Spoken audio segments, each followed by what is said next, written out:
નમસ્કાર મિત્રો, ઈશુદાનભાઈ ગઢવીએ અમારા આમ આદમી પાર્ટીના કાર્યકર્તાઓને જે સૂચનાઓ આપી, સંદેશ આપ્યો અને જે કંઈ પણ ચૂંટણીલક્ષી કાર્યક્રમ કરવા માટેનો જે આદેશ આપ્યો, એનો એક ઓડિયો ભાજપ દ્વારા ખોટી રીતે ટીવી મીડિયાના માધ્યમથી ચલાવવામાં આવે છે.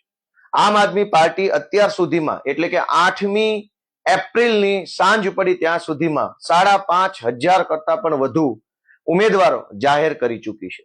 આ 5,500 ઉમેદવારો કોણ છે?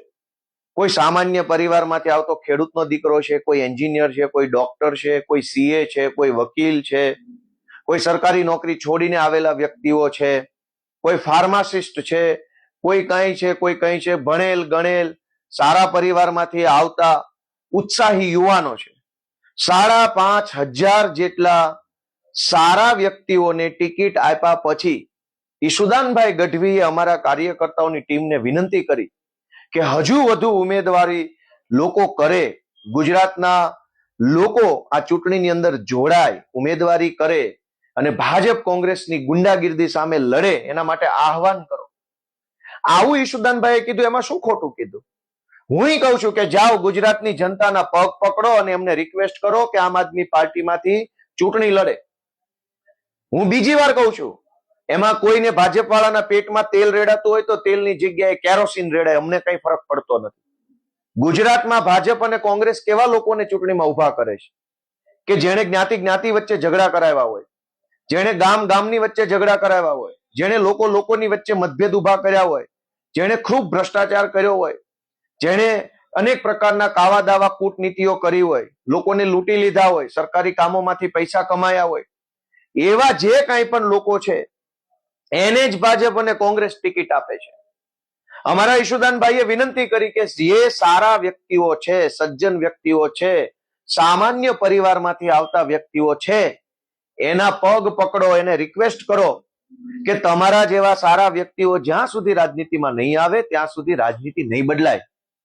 તો સારા માણસના પગ પકડવામાં ખોટું નથી. હું ત્રીજી વખત બોલું છું આ વિડીયોમાં કે ગુજરાતની તમામ જનતાના પગ પકડીને હાથ જોડીને વિનંતી કરીએ છીએ કે જ્યાં સુધી ગુજરાતનો એક એક નાગરિક બહાર નહીં આવે, એક એક નાગરિક આ ચૂંટણી પ્રક્રિયામાં જોડાશે નહીં, એક એક વ્યક્તિ સામે ચાલીને ભાજપ કોંગ્રેસનો ડર નહીં છોડે, ત્યાં સુધી ગુજરાતની વ્યવસ્થા નહીં બદલાય. અરવિંદ કેજરીવાલજી અને અમારી આમ આદમી પાર્ટીનો વિચાર જ એ છે કે સારા લોકો, ભણેલ ગણેલ લોકો, સારા પરિવારમાંથી આવતા લોકો, ઇજ્જતદાર, આબરૂદાર, વજનદાર માણસો રાજનીતિમાં આવે, ચૂંટણી લડે, આમ આદમી પાર્ટી સાથે જોડાય અને ગુજરાતમાં વ્યવસ્થા બદલવાની આ લડાઈના સહભાગી બને. અમારા ઈશુદાનભાઈ ગઢવીએ જો એમ કીધું કે જાઓ પગ પકડો, તો વડીલોના, જનતાના પગ પકડવા એમાં ખરાબ શું છે? ભાજપ તો કાયમ જનતાનું ગળું પકડે છે. એટલે ઈશુદાનભાઈએ પગ પકડવાની વાત કરી, એ ભાજપને હજમ નથી થતી. ભાજપ જનતાનું ગળું પકડનારી પાર્ટી છે, આમ આદમી પાર્ટી જનતાના પગ પકડનારી પાર્ટી છે. હું ગુજરાતની જનતાને વિનંતી કરું છું કે ગળું પકડે એવી પાર્ટી જોઈએ છે કે પગ પકડે એવી પાર્ટી જોઈએ છે?